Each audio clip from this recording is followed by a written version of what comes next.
ಗೆಳೆಯರೇ, ನಮಸ್ಕಾರ. ಎಲ್ಲರೂ ಕ್ಷೇಮವಾಗಿ ಆರೋಗ್ಯವಾಗಿದ್ದೀರಾ ಅಂತ ತಿಳ್ಕೊಂಡು ಈ ವಿಡಿಯೋನ ಪ್ರಾರಂಭ ಮಾಡೋಣ.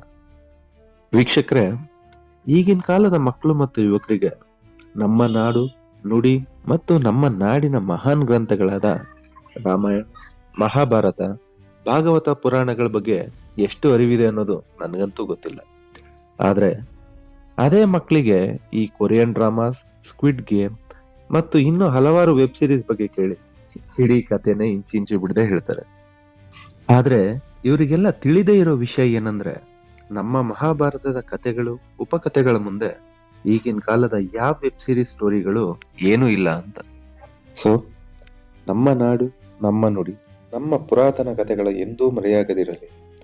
ಪ್ರತಿಯೊಬ್ಬ ಭಾರತೀಯರಿಗೂ ನಮ್ಮ ಕಥೆಗಳು ತಲುಪಲಿ ಅಂತ ಮಾಡುತ್ತಿರುವ ನನ್ನ ಒಂದು ಸಣ್ಣ ಪ್ರಯತ್ನ ಇದು. ಇದಕ್ಕೆ ನಿಮ್ಮ ಆಶೀರ್ವಾದ ಸದಾ ಇರಲಿ ಅಂತ ಕೇಳ್ಕೊಳ್ತಾ ಈಗ ಕತೆಗೆ ಬರೋಣ. ಗೆಳೆಯರೇ, ಪಿತಾಮಹ ಭೀಷ್ಮ ನಮ್ಮೆಲ್ಲರಿಗೂ ಗೊತ್ತಿರುವಂಥ ಹೆಸರು. ಮಹಾಭಾರತದಲ್ಲಿ ಅತಿ ಹೆಚ್ಚಾಗಿ ಕೇಳುವಂಥ ಹೆಸರು. ಹಾಗಾದ್ರೆ ಯಾರು ಈ ಭೀಷ್ಮ? ಮಹಾಭಾರತದ ಕುರುಕ್ಷೇತ್ರ ಯುದ್ಧದಲ್ಲಿ ಭಗವಾನ್ ಶ್ರೀಕೃಷ್ಣ ಆಯುಧನೇ ಹಿಡಿಯಲ್ಲ ಅನ್ನೋ ಪ್ರತಿಜ್ಞೆನ ಮುರಿದು ಆಯುಧನ ಕೈಗೆ ತಗೊಳ್ಳೋ ಹಾಗೆ ಮಾಡಿದ ಈ ಅಪ್ರತಿಮ ಪರಾಕ್ರಮಿ ಯಾರು? ಅವರ ನಿಜವಾದ ಹೆಸರೇನು? ಅವರನ್ನು ಭೀಷ್ಮ ಅಂತ ಯಾಕೆ ಕರೀತಾರೆ?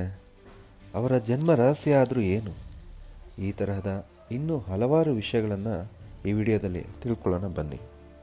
ಗೆಳೆಯರೇ, ಭೀಷ್ಮರು ಅಷ್ಟವಸುಗಳಲ್ಲಿ ಒಬ್ಬರು.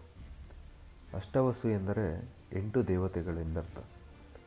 ಪ್ರಕೃತಿಯ ಸಮತೋಲನೆಗೆ ಈ 8 ದೇವತೆಗಳು ತುಂಬ ಅತ್ಯಗತ್ಯ.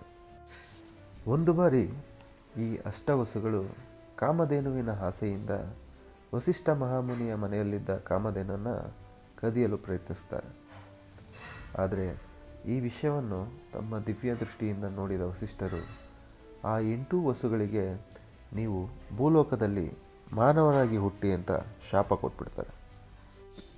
ಶಾಪದ ವಿಷಯ ತಿಳಿದ ನಂತರ ಅಷ್ಟವಸುಗಳು ತಮ್ಮ ತಪ್ಪಿನ ಅರಿವಾಗಿ ಮಹಾಮುನಿಯ ಬಳಿ ಹೋಗಿ ಕ್ಷಮೆಯಾಚಿಸುತ್ತಾರೆ.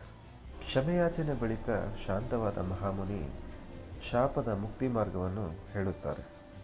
ನೀವು 8 ವಸುಗಳಲ್ಲಿ 7 ವಸುಗಳು ಮಾನವರಾಗಿ ಹುಟ್ಟಿದ ತಕ್ಷಣವೇ ಮರಣವನ್ನು ಹೊಂದಿ ಮತ್ತೆ ವಸುಗಳಾಗುತ್ತೀರಿ.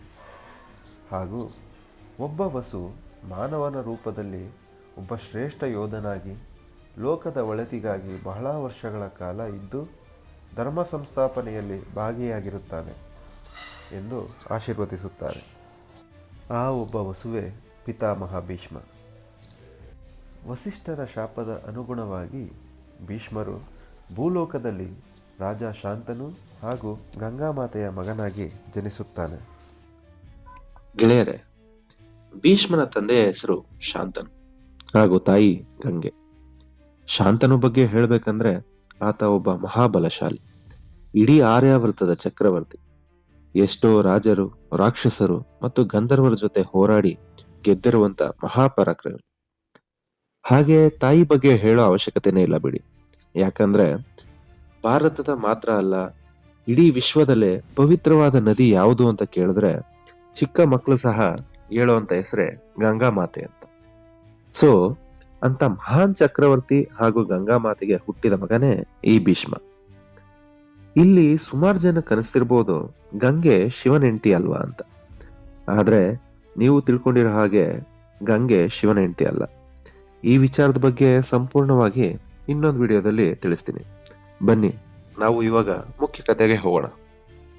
ಭೀಷ್ಮರ ನಿಜವಾದ ಹೆಸರು ದೇವವ್ರತ. ಈ ಹೆಸರನ್ನು ಅವರ ತಾಯಿಯಾದ ಗಂಗೆ ಅವರಿಗಿಟ್ಟಿದ್ದು. ಹಾಗಾದರೆ ದೇವವ್ರತನಿಂದ ಭೀಷ್ಮ ಅಂತ ಹೆಸರು ಯಾಕೆ ಬದಲಾಯಿತು? ಬನ್ನಿ ನೋಡೋಣ. ಒಂದು ಕಠಿಣ ಪ್ರತಿಜ್ಞೆನ ಯಾವುದೇ ಕಾರಣಕ್ಕೂ ಭಂಗ ಬರದೇ ಇರೋ ಹಾಗೆ ನೋಡಿಕೊಂಡು ಅಚಲವಾಗಿ ಪಾಲಿಸುವಂತ ಪ್ರತಿಜ್ಞೆನೇ ಭೀಷ್ಮ ಪ್ರತಿಜ್ಞೆ ಅಂತ ಕರೀತಾರೆ. ದೇವವ್ರತ ತನ್ನ ತಂದೆ ರಾಜ ಶಾಂತನು ಮತ್ತು ತನ್ನ ಮಲತಾಯಿಯಾದ ಸತ್ಯವತಿಗೋಸ್ಕರ ಕೈಗೊಂಡ ಒಂದು ಮಹಾನ್ ಪ್ರತಿಜ್ಞೆಗೋಸ್ಕರ ಅವರ ತಂದೆಯಾದ ಶಾಂತನು ದೇವವ್ರತನಿಗೆ ಭೀಷ್ಮ ಎಂಬ ಹೆಸರನ್ನ ನೀಡ್ತಾರೆ. ಆ ಹೆಸರಿನ ಆಧಾರದ ಮೇಲೆ ದೇವವ್ರತನನ್ನ ಇಡೀ ವಿಶ್ವವೇ ಭೀಷ್ಮ ಎಂಬ ಹೆಸರಿನಿಂದ ಕರೆಯೋಕೆ ಪ್ರಾರಂಭ ಮಾಡುತ್ತೆ. ಹಾಗಾದರೆ ಭೀಷ್ಮ ಮಾಡಿದ ಆ ಪ್ರತಿಜ್ಞೆ ಆದರೂ ಏನು? ಆ ಪ್ರತಿಜ್ಞೆ ಮಾಡೋದಕ್ಕೆ ಕಾರಣ ಆದರೂ ಏನು? ಈ ವಿಚಾರಗಳನ್ನೆಲ್ಲ ನಾವು ಮುಂದಿನ ವಿಡಿಯೋದಲ್ಲಿ ತಿಳಿಯೋಣ. ವಿಡಿಯೋ ಮುಗಿಸೋಕು ಮೊದಲು ಈ ಒಂದು ಹಿತನುಡಿನ ಕೇಳಿ. ಚಿಂತಾಯಶ್ಚ ಚಿತಾಯಶ್ಚ ಬಿಂದು ಮಾತಾ ವಿಶೇಷತಃ ಚಿತಾದಹತಿ ನಿರ್ಜೀವಂ ಚಿಂತಾದಹತಿ ಜೀವನಂ. ಈ ಸಾಲಿನ ಅರ್ಥ ಏನಂದ್ರೆ, ಚಿಂತೆಗೂ ಚಿತೆಗೂ ಒಂದು ಚಿಕ್ಕ ಸೊನ್ನೆಯಷ್ಟೇ ವ್ಯತ್ಯಾಸ. ಚಿತೆ ಅನ್ನೋದು ಸತ್ತಿರುವ ದೇಹವನ್ನು ಸುಟ್ರೆ, ಚಿಂತೆ ಅನ್ನೋದು ಬದುಕಿರುವ ದೇಹವನ್ನೇ ಸುಡ್ತಾ ಇರುತ್ತೆ. ಸೊ ಇದರಿಂದ ನಾವು ತಿಳ್ಕೊಬೇಕಾಗಿರೋ ವಿಷಯ ಏನಂದರೆ, ಒಬ್ಬ ಮನುಷ್ಯ ಯಾವಾಗಲೂ ಯಾವ ವಿಷಯಕ್ಕೆ ಚಿಂತೆ ಪಡಬೇಕು, ಎಷ್ಟರ ಮಟ್ಟಿಗೆ ಚಿಂತೆ ಪಡಬೇಕು, ನಾವು ಯೋಚನೆ ಮಾಡ್ತಾ ಇರೋ ವಿಷಯ ನಾವು ಚಿಂತೆ ಪಡೋದಕ್ಕೆ ಅದು ಅರ್ಹವಾಗಿದೆಯಾ ಅನ್ನೋದನ್ನ ತಿಳ್ಕೊಬೇಕಾಗತ್ತೆ.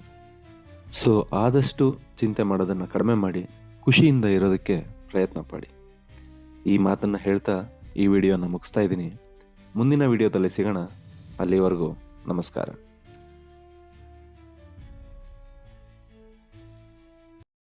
ಈ ವಿಡಿಯೋ ನಿಮಗೆ ಇಷ್ಟ ಆಗಿದರೆ ಲೈಕ್ ಮಾಡಿ, ಸಾಧ್ಯ ಆದಷ್ಟು ಶೇರ್ ಮಾಡಿ, ಹಾಗೂ ನಮ್ಮ ಚಾನಲ್ನ ಸಬ್ಸ್ಕ್ರೈಬ್ ಮಾಡಿ.